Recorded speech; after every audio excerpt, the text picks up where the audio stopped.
I knew something was wrong the moment my boots touched the driveway again, 15 months away on a mission, and instead of the quiet lakeside home I remembered, I heard laughter, splashing, music, and the unmistakable sound of someone dragging a beach chair.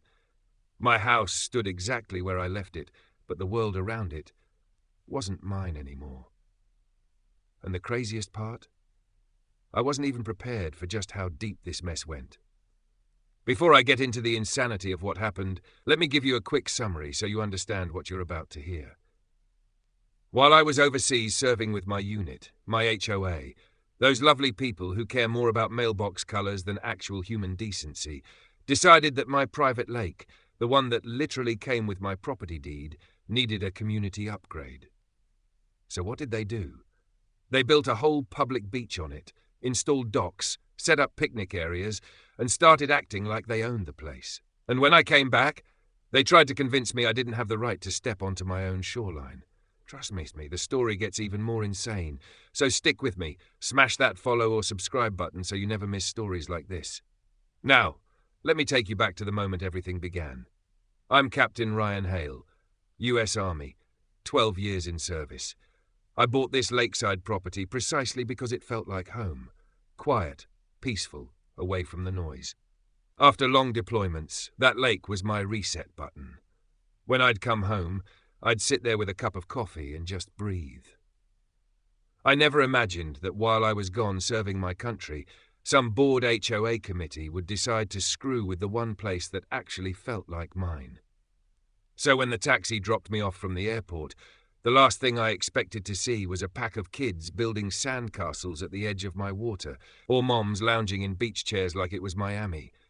My jaw literally locked when I noticed a new wooden boardwalk stretching into the lake, a boardwalk I definitely did not authorize, pay for, or even know existed. There was even a small sign hammered into the soil near the water. Community Beach Zone, HOA Property. It felt like someone had punched me right in the chest. I still had sand from overseas stuck in the soles of my boots, yet somehow the battlefield felt less stressful than this moment. I walked toward the lake, duffel bag still slung over my shoulder, when a woman in sunglasses and a wide floppy hat shouted at me, "Excuse me, you can't walk there. That area is for residents only." I stared at her for a long moment before saying, "Lady, I live here." She paused, tilted her sunglasses down, and gave me that classic HOI run this subdivision smile. "Oh, you must be the deployed homeowner. Welcome back. The lake is communal now. HOA rules. Be sure you follow them." The audacity nearly made me laugh. I hadn't even unpacked my bags yet, and already someone was giving me rules for property I legally owned. I walked into my house still stunned, and as soon as I stepped inside, everything felt familiar and foreign at the same time. The scent of old wood, the quiet creak of the floor, the way the light poured through the windows, it should have brought me peace. Instead, all I could hear were voices outside, people wandering back and forth across the shoreline, treating my backyard like a public park.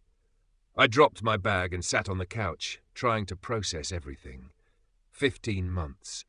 15 months of danger, sweat, discipline, and sacrifice. And the first thing I return to is a bunch of HOA board members trying to steal my lake.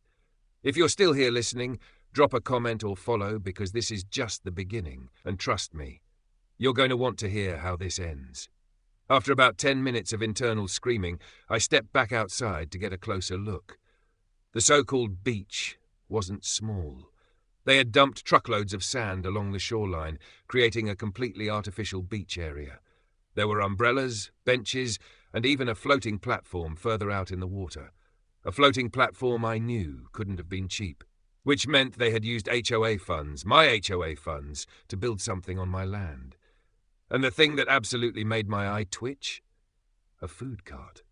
An actual little refreshment stand selling cold drinks and snacks run by two teenagers who clearly had no idea they were standing illegally on someone's private property.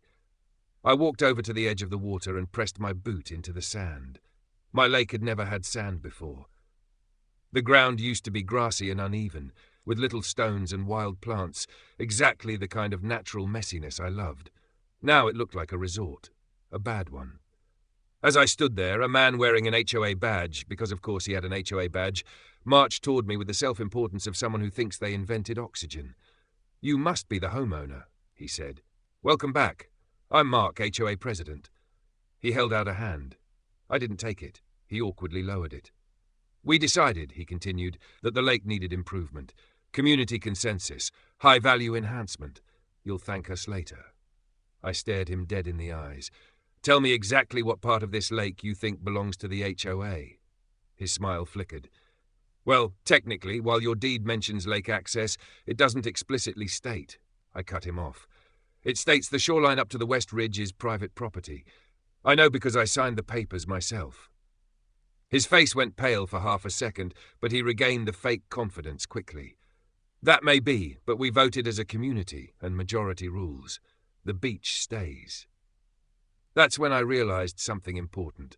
These people genuinely believed they could outrule legal property boundaries with a neighborhood vote. I walked away before I said something I'd regret on day one.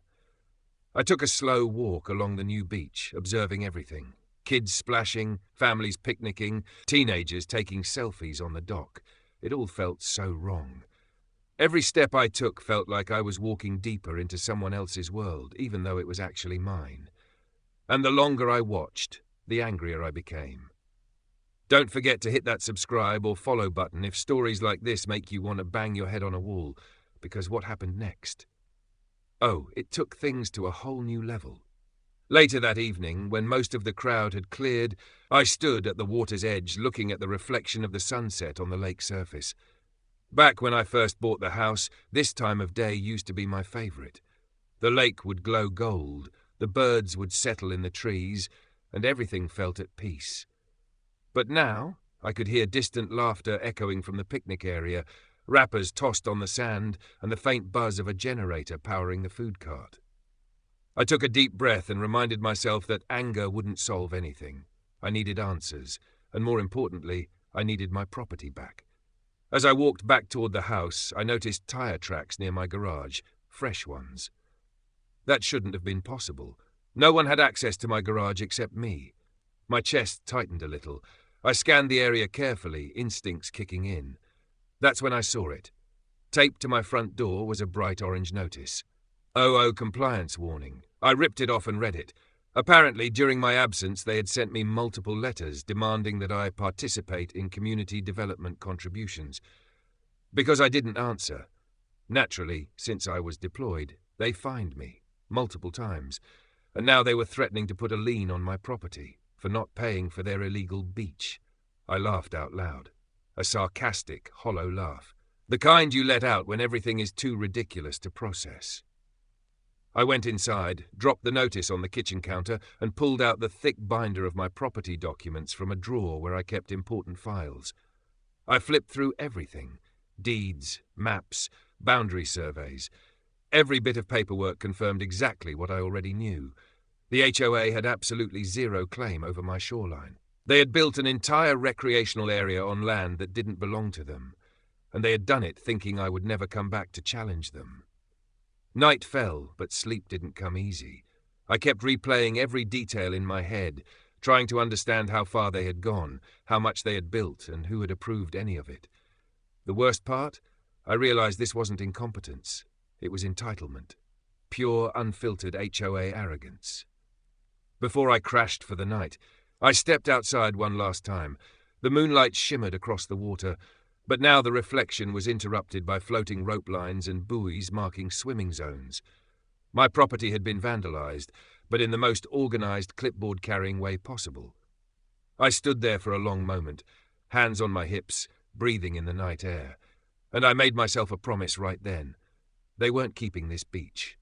They weren't keeping anything. If you're enjoying the story so far, drop a comment, like or subscribe. Seriously, your support keeps these tales going, and you don't want to miss part 2 because things are about to explode. But before the explosion came something unexpected. Something strangely human.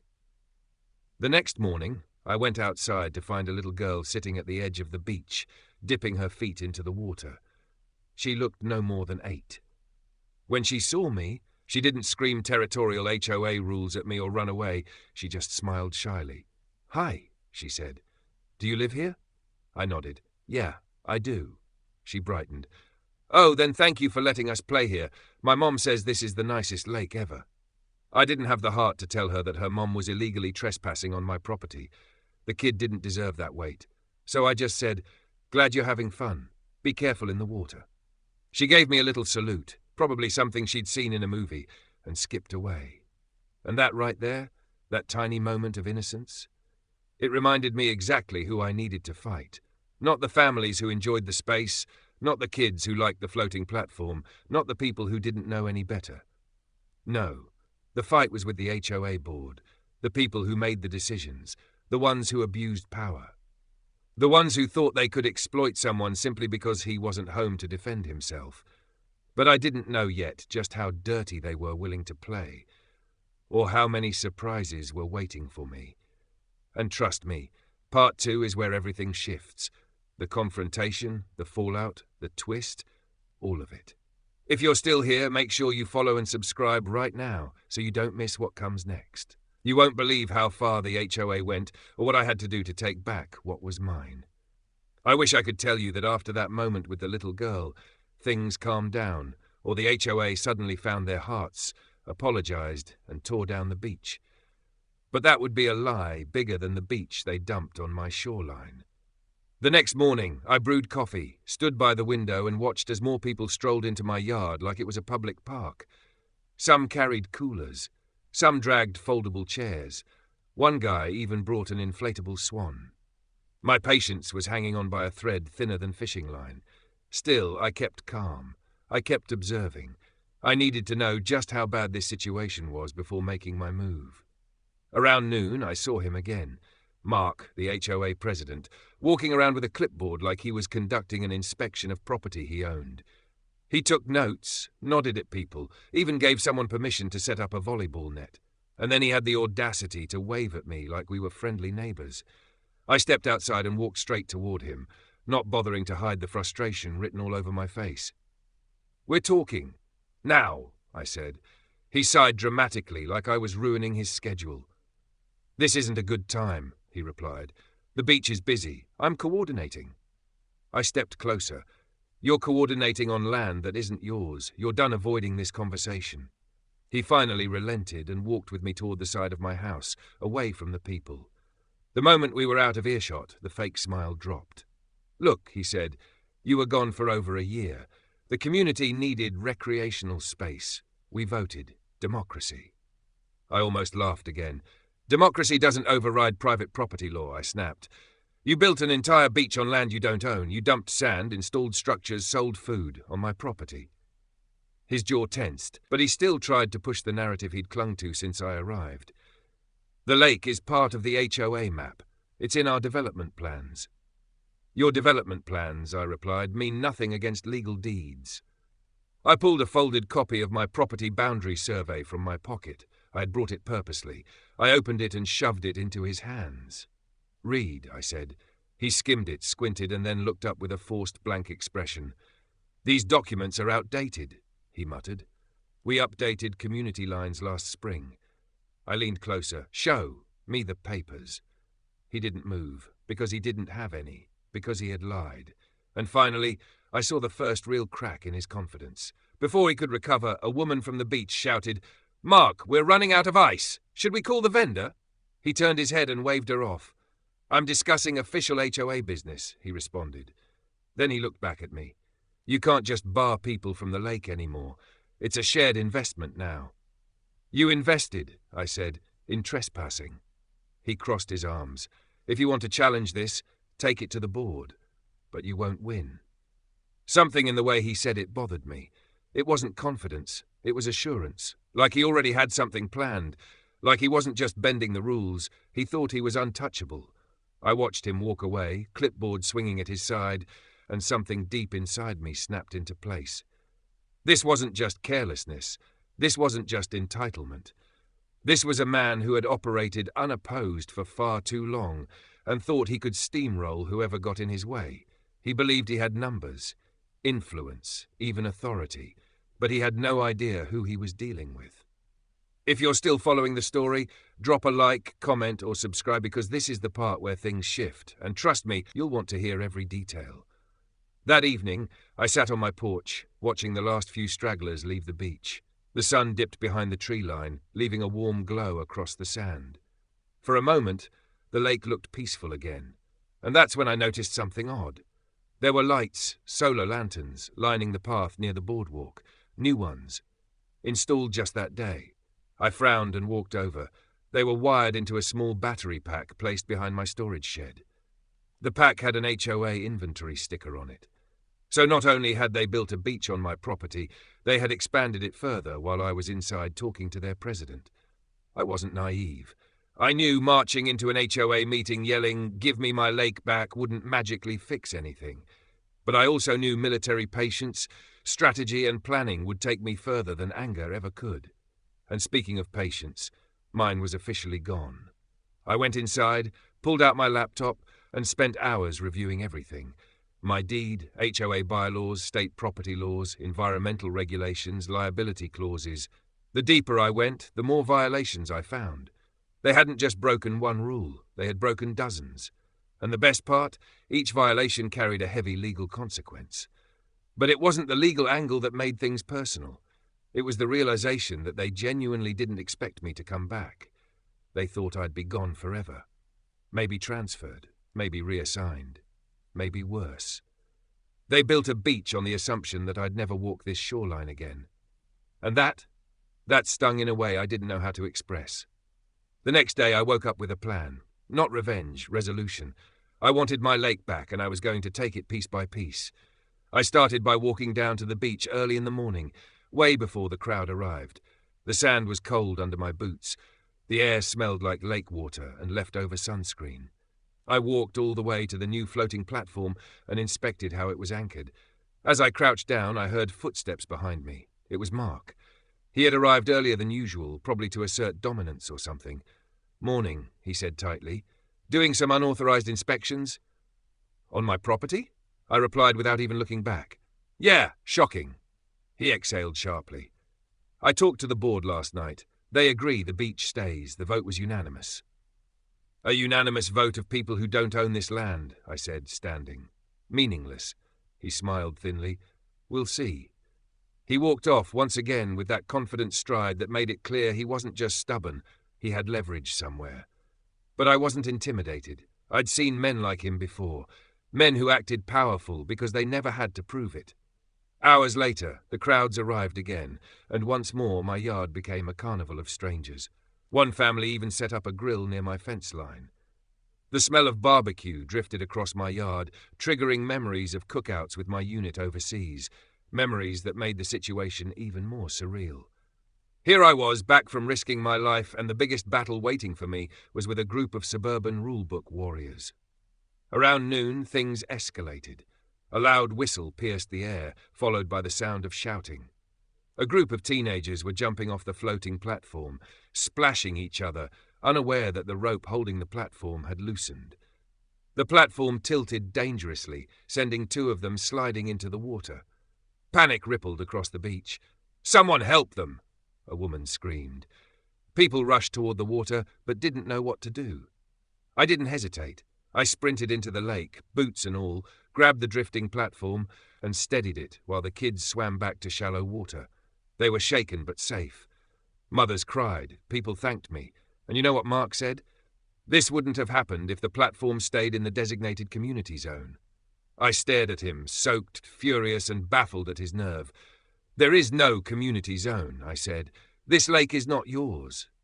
But he looked past me at the crowd, people who had just witnessed chaos, and I saw something shift in his eyes. He thought he could turn this moment against me. "Maybe," he said loudly, "it's not safe for one person to claim the entire lake. Maybe we need proper HOA supervision." My blood boiled. He was using the accident to justify his theft. People murmured, confused, emotional. Some nodded at his words, some looked at me with sympathy, and right then I realized this wasn't just about property anymore. It was about narrative, control, influence. He wanted to paint me as the problem, the outsider, the obstacle. But I wasn't going to let him win. Later that night, after everyone had cleared out, I walked to the shoreline and stared at the moonlit water. I remembered the little girl from earlier days, her smile, her innocence. She didn't know she was playing on stolen land. None of them did, and I didn't blame them. The fault was entirely on the HOA board. So I made my final move. The next morning, while the HOA board prepared for their weekly meeting, I invited a land surveyor, an official state-certified one, to my property. Not a random character just an official doing a required job. He confirmed everything, the entire beach, dock, boardwalk, sitting area, platform, all illegally built on my land. He documented it, photographed it, signed it, and then I walked into the HOA meeting. You should have seen their faces when I laid the report on the table. Mark picked it up with shaking hands. This doesn't mean anything, he said. It means, I replied, you built an entire public beach on private land without permission. You used HOA funds for it. You trespassed, you vandalized, you violated environmental regulations, and you threatened legal action against me. Gasps filled the room. Someone whispered, "Oh my God." Mark tried one last time. We voted. Votes don't override the law, I said. And now, you're going to remove every grain of sand you dumped, every board you nailed, every structure you installed. You can't force us, he snapped. Actually, I said, leaning in, I can, and I will. I pulled out the final document, a filed property rights complaint with my lawyer's signature. This is already in process, I said. You have two options. Remove everything peacefully or face legal consequences far bigger than anything you've ever dealt with. Silence. Real silence. And finally someone on the board whispered, we should dismantle it. Mark's shoulders sagged. His face fell. His confidence cracked completely. He realized he'd lost, completely. The removal began within days. The sand trucks returned, scooping up what they had dumped. The boardwalk was torn down piece by piece. The floating platform was hauled back to the HOA storage shed. The food cart vanished. The signs came down. My lake slowly returned to what it once was, calm, natural, mine. And the best part? Residents who once came to the beach started coming to me privately to apologize. They weren't angry. They were embarrassed. They didn't know, and I didn't hold it against them. Mark, however, he resigned a month later. One evening, weeks after it was all over, I stood by the lakeside again. No noise, no trash, no chairs, just the soft ripple of water and the familiar peace I remembered. The little girl passed by with her mom and waved shyly. I waved back. Life felt normal again, and as I watched the sunset, I realized something. I had survived worse things overseas, but this fight, this ridiculous war over a lake, reminded me that sometimes battles come from the least expected places. Sometimes the enemy isn't a soldier, it's a clipboard-carrying man with too much free time. If you enjoyed this story, don't forget to like, comment and subscribe. And seriously, hit that follow button because more wild real-life stories are coming. This is Captain Ryan Hale signing off, and make sure you subscribe to IJX Karen Tales for more insane stories just like this one.